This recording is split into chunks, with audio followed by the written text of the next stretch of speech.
flooding have forced all entrances at Yellowstone National Park to temporarily close for the next few days.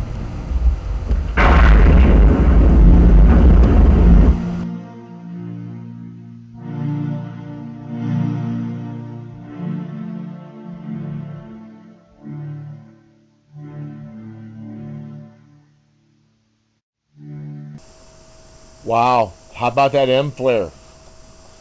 Wow, how about that flooding? Wow, how about those earthquake clusters in Yellowstone as well? Wow, wow, wow. A lot of wows every week. And that's just the solar system and weather and geology. And that's not even scratching the surface on weather. There's just so much of it going on. You can't possibly keep up with all the flooding. It's so hard to track all of that. And I mean, and that's just the new normal in a hot atmosphere. Now, uh, I'm going to narrate some stuff. We're talking about stuff that's happened this week, stuff that's very, very important. I view every single word as important, except, of course, when I'm expressing an opinion. But in terms of what the data is showing, is I don't know how it can be any more important. And we're going to try to, I prided myself on the channel of amazing people, finding things that nobody's reporting on, making connections and talking about them, people that are afraid to talk about them. I'm just thrived on being that fresh, and try to amaze people. And you got to dig through mountains and mountains and mountains, a haystack to find the needle. But then you get to poke people with that needle. You get to poke people. Today I'm going to poke you with a needle. But we're going to talk about what's happened this week. I'm going to narrate the frames as they go by. So it's going to jump around, and of course that's me without a script. I'm all over the place, and I try to keep it lively, I guess. So look at this again at the 12, 3 o'clock, 2 o'clock position. You see collapsing shadows, collapsing spheres, collapsing movement, inbound movement, a very, very pronounced, again, occurring right before a very reactive sun. These things trigger chain reactions on the sun. If you could get real time of that stuff, you could get online and predict the sun's going to chain react any moment now and make yourself look like a genius. West Yellowstone, people talking a lot about all the earthquakes. This place has done that before, always associated with uplift and then subsidence. A lot of gas in that area. When looking at the sun, we're downstream of that theoretical object, the brown dwarf. So if the wind is coming this way, being focused this way, anything leaving laterally would twist.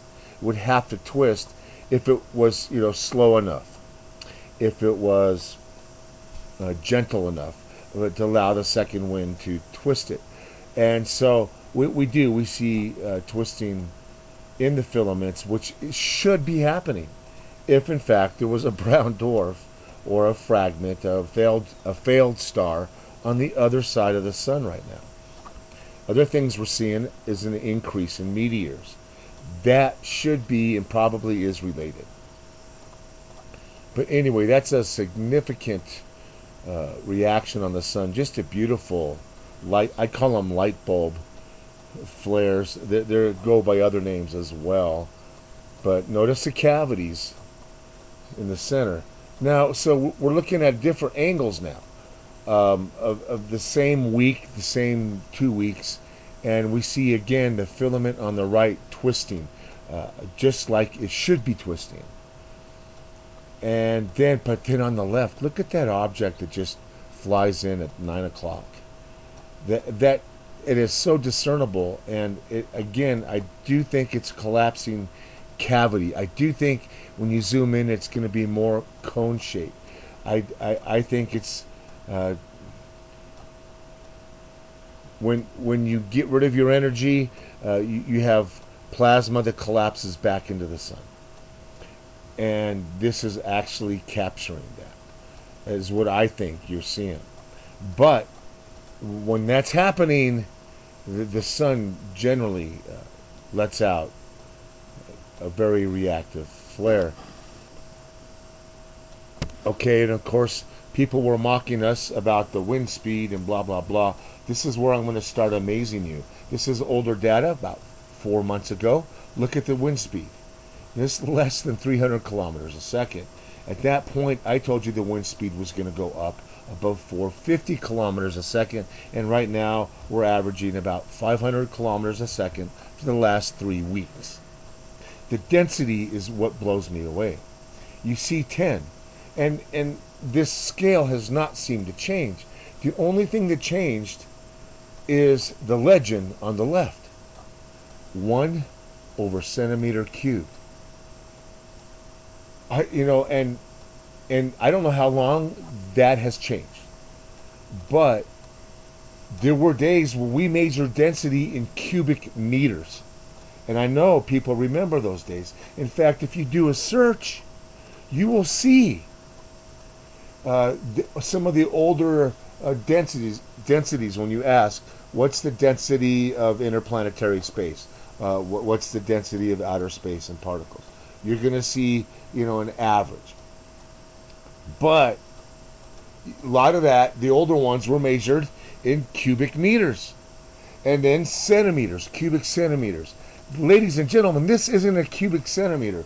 This is 1/1000th of a cubic centimeter.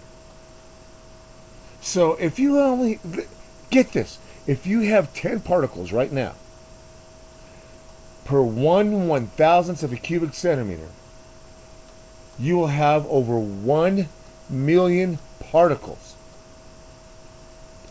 per cubic centimeter. 1 million particles per cubic centimeter. Here's one that says 5 particles per cubic centimeter. Okay, well, that graph I just showed you said 1 million particles per cubic centimeter. Why? Because it was 10 per 1,000th of a cubic centimeter. Here's another list of densities. 1 atom per cubic centimeter. 1 atom per cubic. 1.1 atom per cubic. Okay, these are cubic centimeters. These are not 1/1000th of that cubic centimeter.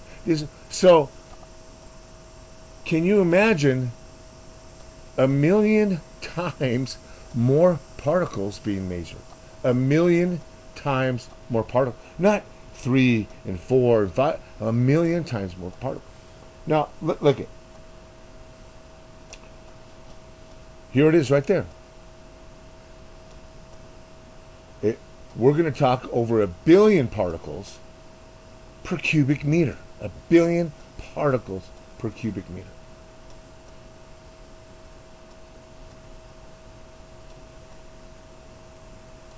Yeah, you just add 3 zeros onto your 1 million and you will get 1 billion.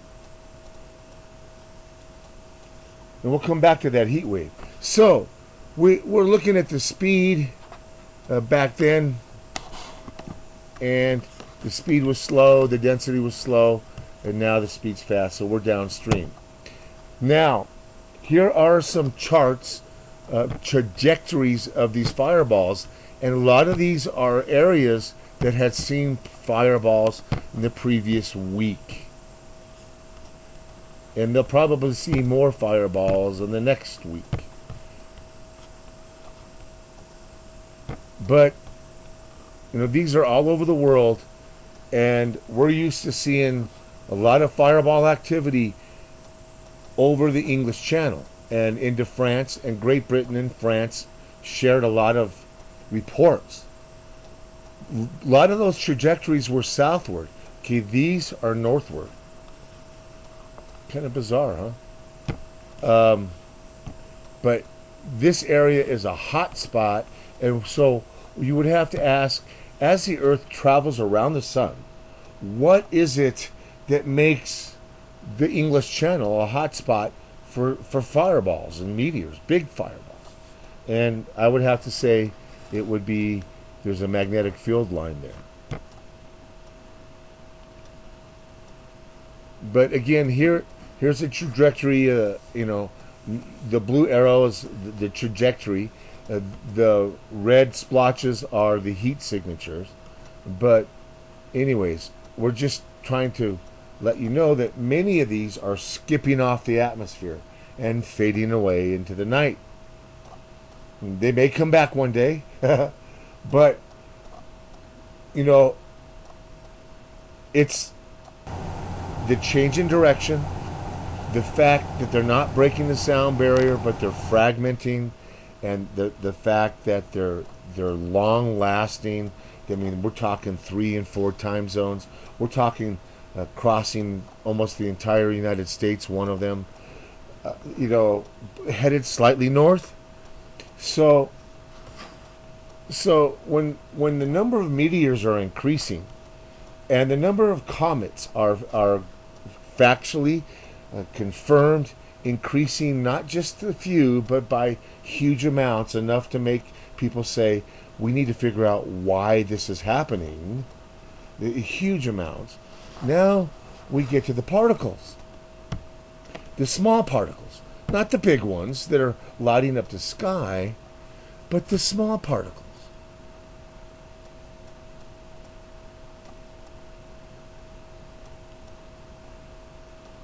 So here's a conversion.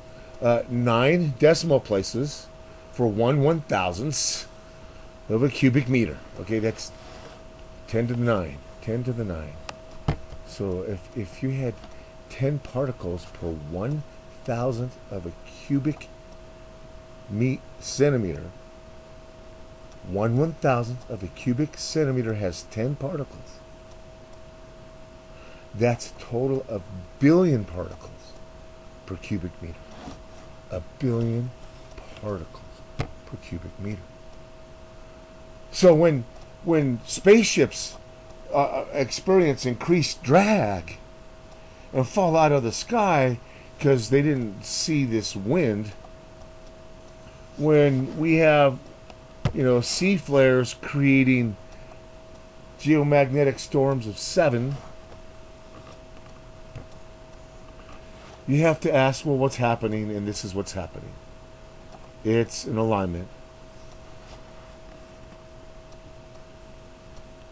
And we're downstream.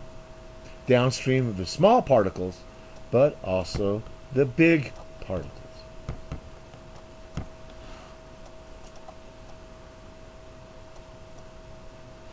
So we just finished that alignment. That alignment has now finished. And I wanted to show you this. This is the most part the Pacific Ocean. Alaska is sitting at the very, very due top center of this frame. I just wanted to, and I'm trying to find the equatorial belt of moisture, and you see they're really Earth's trying to have the equatorial belt, but it keeps getting destroyed by these vortexes that have now dominated the north hemisphere and are now showing and starting to dominate the south hemisphere, which will bring cold extremes and weather extremes. Now, we made a video a while ago when we had record snowpack, and it caused flooding in Oroville. Funny how Oroville's just been a weird place for us. I don't know, it's been really weird. That the fire was up there, the flood, the dam almost breaking, it's crazy. Oroville. And I'm going to go back one day. Going to catch some huge trout. You watch. I'm going to try to catch something that's phenomenal. It's on a bucket list. But hey, so we made a video about hot rain. We called it hot rain, and of course, we were fear mongers.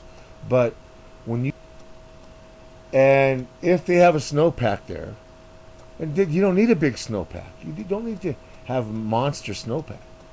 All you got to do is have just the right amount of hot rain on your snow, and catastrophes happen.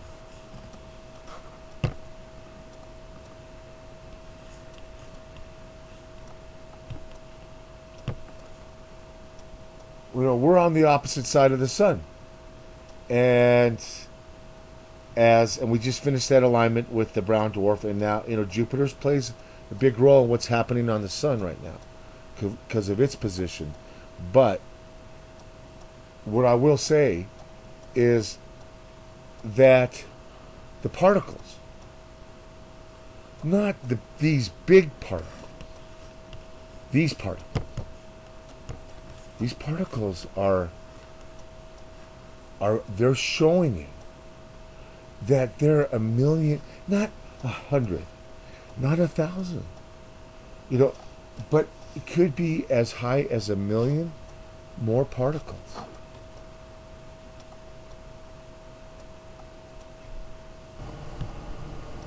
So now I'm trying not to freak out.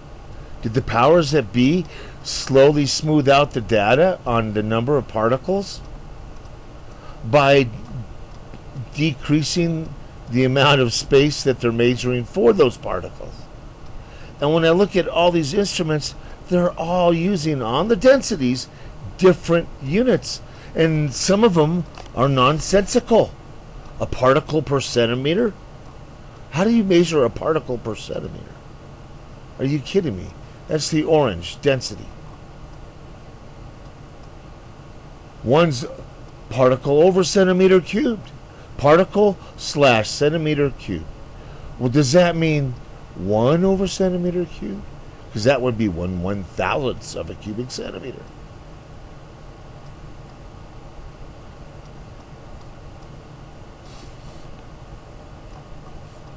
So, are we getting cooked?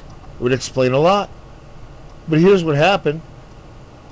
People said we were nuts about, Planet X being out where we said it was. And so, Earth went into a direct alignment with that exact same spot in the solar system for the 5th or 6th time now since 2018,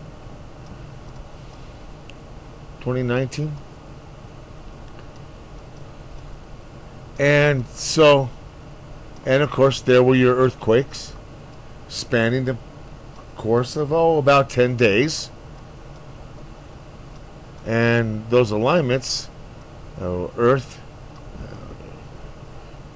Mercury swung through. Sometimes that can be a trigger. Venus, no doubt. Absolutely. Venus swings through one of those alignments, and you get a quick and sudden disturbance. But all those particles, millions, not billions actually, per cubic meter, can't be cooling the Earth. And they're talking about heat waves. They're talking about record highs, which we were told you were coming. We didn't predict it. We warned you it was coming. This thing ain't about predictions. Excuse my grammar. But look what's baking. They're baking, if they were controlling the weather, they're baking the breadbasket of America right now. That's where the predicted record heat is going to come in. That's where the 10,000 cows died. That's where NASA says there's a rift in the magnetosphere. Yeah, okay. There's all kinds of rifts in our lives now. And so those new fireballs, it's a new breed. We've had fireballs that skip. We've had fireballs that go north. But we're having a cluster where they're actually, it's like a twin is following a previous fireball. And they're bright and they last forever. And they go over time zones. Stretching all the way across Europe and the United States sometimes. But not piercing the atmosphere and not making very loud booms. Some people report hearing a popping noise. But obviously, we're downstream of something that's been upstream for a couple years. And remember, we did video after video about the February fireballs. Upon entry into the solar system, this brown dwarf hung out on the February, opposite of February, side of the sun, on July side of the sun. That's where Aquarius was. And so when we got opposite the sun, boom, fireworks, fireballs. That's what happened. And so, freaked out about still those particles, I went to all of the ISWA instruments that measured, and they all have centimeters to the minus 33. And I for me, don't think it's always been like that, but I went way back to 2010, and everything was on ISWA, Integrative Space Weather. Everything was centimeters to the negative third power in terms of units being measured. And I remember doing a video warning and telling people when I saw the first change in that number, in that unit. And I made a video saying, hey, look, they used to measure meters and they went to centimeters. So I can't recall what the specific unit change was. I'm using that as an example. But, now I go back and it looks like, it's all been consistent since the beginning of Father Time. So I'm wondering if somebody had actually gone back in and changed all of those units on all of those graphs. But when you look at the instrumentation, particles over centimeter to the third power, or is it particles times 1 over centimeters to the third power? They don't tell you. One was particles per centimeter. How do you measure particles per centimeter? So none of those are even matching in terms of units. So something's up. Well, if we were really getting, 1 million particles per cubic meter, actually billions of particles, is 10 billion particles per cubic meter, then there would have to be significant and steady compression of our magnetosphere, which usually hangs out at 12 to 14 Earth radii, and we look down and see it's down to 8 Earth radii. So from 14 to 8, that's a unit of 6 Earth radii out of 14. That's almost a 50% compression of our magnetosphere. Yet we're having no geomagnetic storms. Aurora activity is low, has been low, yet there's been a steady, consistent compression of the magnetosphere. And not only is it compressed, but it's a mess. It's coiled up and twisted upon itself. And we see high density particles come in.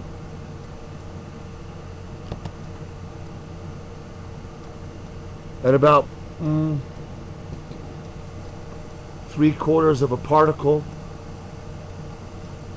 per 1,000th of a cubic centimeter.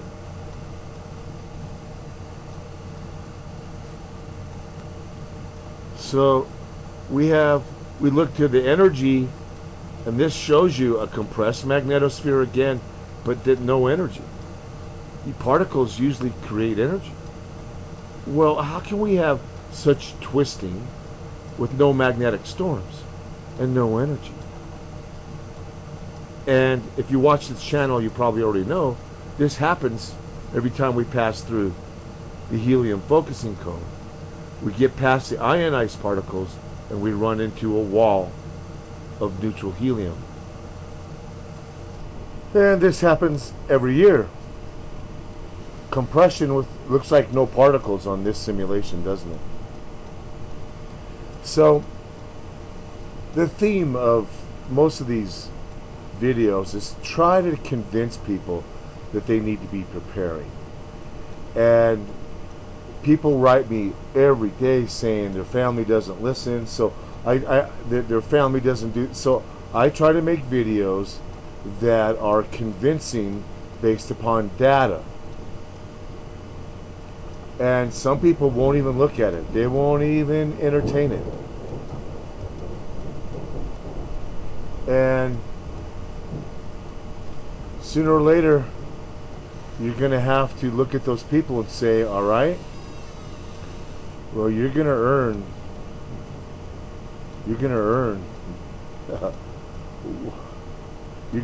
a consequence you may not be able to get out of. But don't come to me when poor planning on your part constitutes an emergency on my part. Sorry. We will not be going there. So, oh geez. Funny how when I make a video about the murder of naturopaths or the evil of man, or a thunderstorm comes through every now and then, and the lightning just seems to be right on cue. But thank you. Thank you.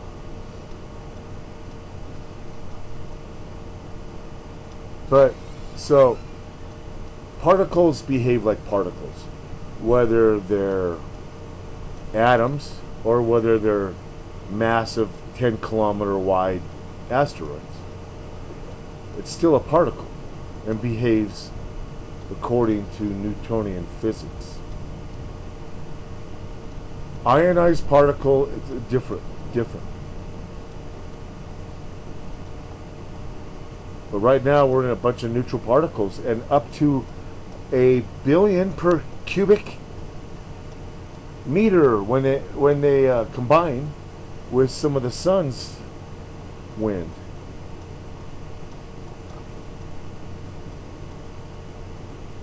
So I think this proves we know where the brown dwarf is. I mean, we've been doing this now for 10 years, and everything that we show you on the instruments reflects a location. And anytime we try to find evidence that debunks a location, we only find evidence that supports where we think it is and where we know it is.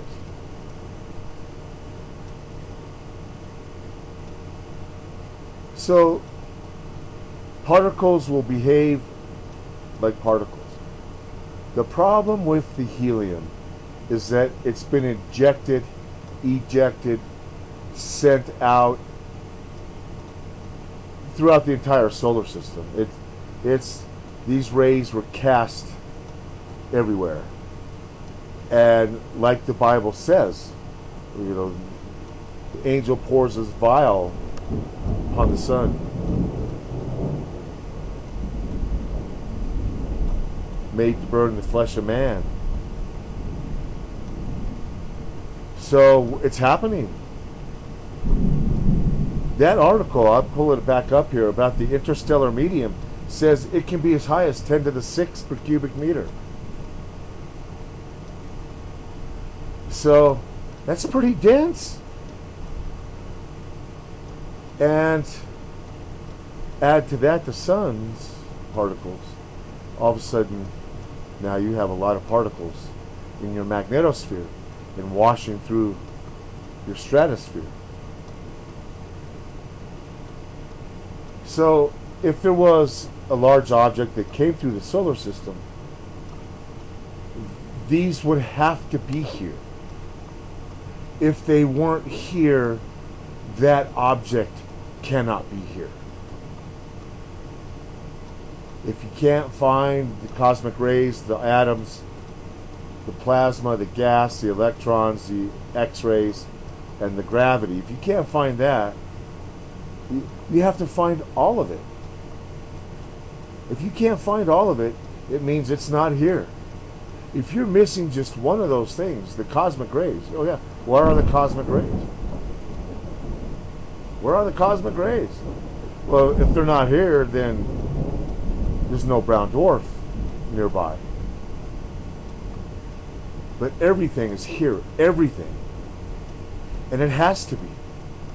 And it must be, if what we're telling you is true. But all in all, it comes down to every video, we just want you to be ready. You know why? It's selfish. Because the more ready you are, the safer I am. That's just the way it is. So you would want everybody to be ready. You would want your neighbor to be ready. You would want your family to be ready. Why? Because it would be selfish for you to have them be prepared for food shortages, famine, and more plague type stuff.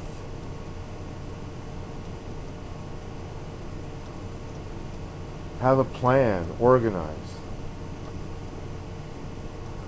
The more people that do that, the better off you're going to be. And it's not about them, it's about you. And it's not about you, it's about me. I don't want you to be a threat to me. So please, go buy 4 or 5 pounds of peanut butter. Giant cans of refried beans. Some dried vegetable protein, split pea, lentil, all that. Brown rice. More protein in brown rice. Please. Do that now. Get a 6-month supply of medicine. Please do that.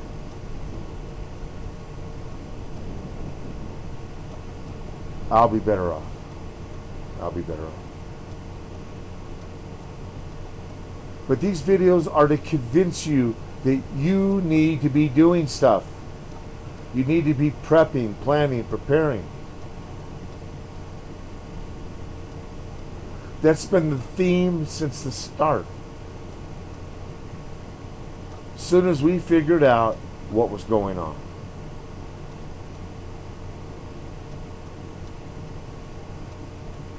And notice, in the beginning, we didn't know what was going on. We thought there might be a Planet X in Leo.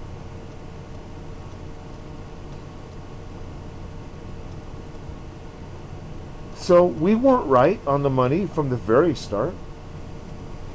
So all the symptoms are here. And all along, I've been more afraid of mankind because, well, I've been in medicine. And I've seen corruption at its very ugliest. And I see it in financial services. And I see it in banking.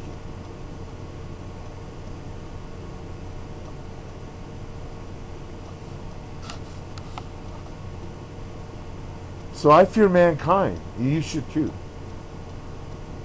And if they ever decide to depopulate, I mean, that's just a theory, right? If they ever decide to do that,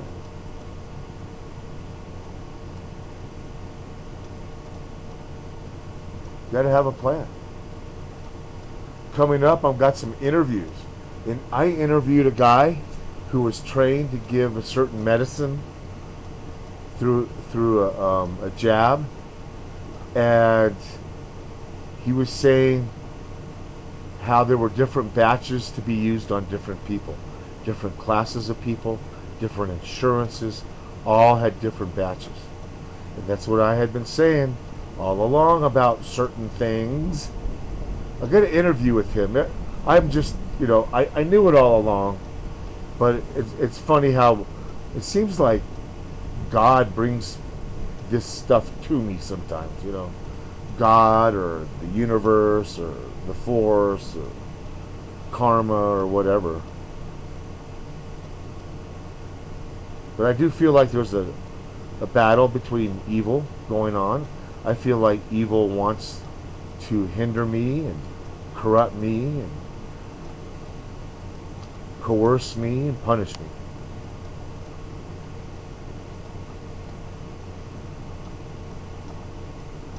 And that's why I fear mankind. I fear mankind. And so remember all of our recommendations. You need to start preparing now. Some people say it's already too late. But it's never too late as long as there's food on the shelves and water coming out of your tap. It's not too late. But you could wake up tomorrow and it will be too late. Don't let that be you. Be prepared.